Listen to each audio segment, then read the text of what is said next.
et bienvenue dans Alam Dev de jeu.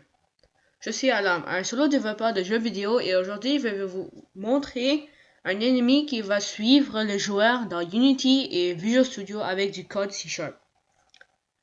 Alors me voici à Unity, j'ai déjà un joueur et un ennemi. Le joueur c'est le carré bleu et l'ennemi c'est le carré rouge. Et j'ai déjà un script et je l'appelle ennemi. Et maintenant, on va un petit peu le créer comme ça. C# script. Et après, le cliquer double pour ouvrir dans Visual Studio. Alors, quand c'est ouvert dans Visual Studio, ça devrait ressembler à quelque chose comme ça. En premier, on va enlever ces commentaires. On n'en a pas besoin. Ça et ça. Alors, en premier, on va mettre des variables. Alors, le premier, c'est un public float et ça va être rapidité. Je l'appelle rapidité. Et je vais mettre un, c'est privé. Ça va être transform. Et ça va être le target. Non, le joueur, je veux dire. Et dans start, on va mettre que le joueur est égal à GameObject, celui-là, find GameObject with tag.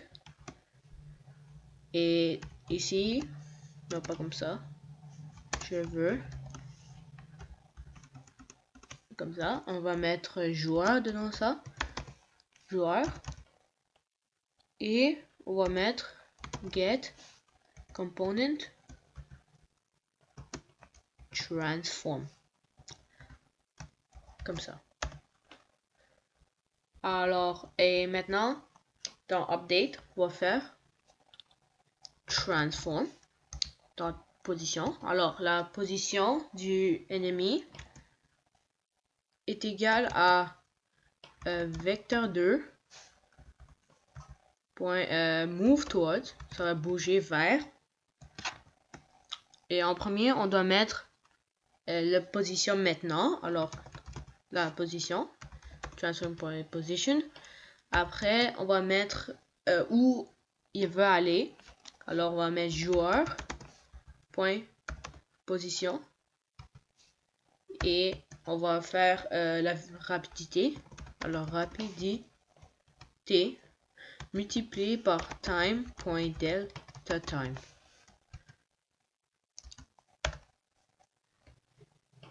Ok, maintenant si on l'enregistre et on va dans Unity, si on joue maintenant, ça arrive. Alors, ah oui, c'est vrai. Le joueur doit avoir un tag. Alors, on va mettre add tag et on va mettre le plus. Mettre ici joueur. Alors, le joueur va avoir le tag de joueur. Maintenant, si on joue, ça devrait marcher. Et ça ne marche pas pour quelconque raison. Alors, on va essayer encore. L'ennemi. Ah, j'ai oublié. On doit mettre le script. Je suis tellement con. Et ça va être version 5. Maintenant, si on joue, ça devrait marcher. Oui, ça marche. Mais le problème, c'est que l'ennemi va vraiment recouvrir le joueur. Et si on veut qu'il va arrêter à certaines distances, on peut faire un if statement. Alors, on va mettre ici public float et ça, on va faire comme arrêter. Et après, on va mettre ici que si comme if, après on va mettre vecteur 2, la distance de transform position, alors la position et la position du joueur. Alors on va mettre joueur.position comme ça et plus grand que par exemple l'arrêté. Alors le variable arrêté, on va mettre ça en haut. Comme ça. J'ai fait ça, juste faire Alt et la flèche en haut. Alors, maintenant, on doit aller dans Unity. Et ça devrait venir. Ok. Maintenant, arrêtez. On va dire par exemple 3. Non, en fait, je vais mettre 2. Et maintenant, l'ennemi devrait arrêter, suivre le joueur si il est moins que 2 ou égal à 2. Oui, c'est ça.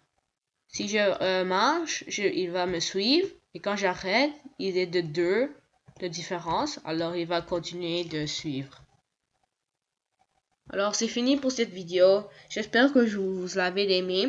N'oubliez pas de me donner des likes et de vous abonner à ma chaîne. Merci.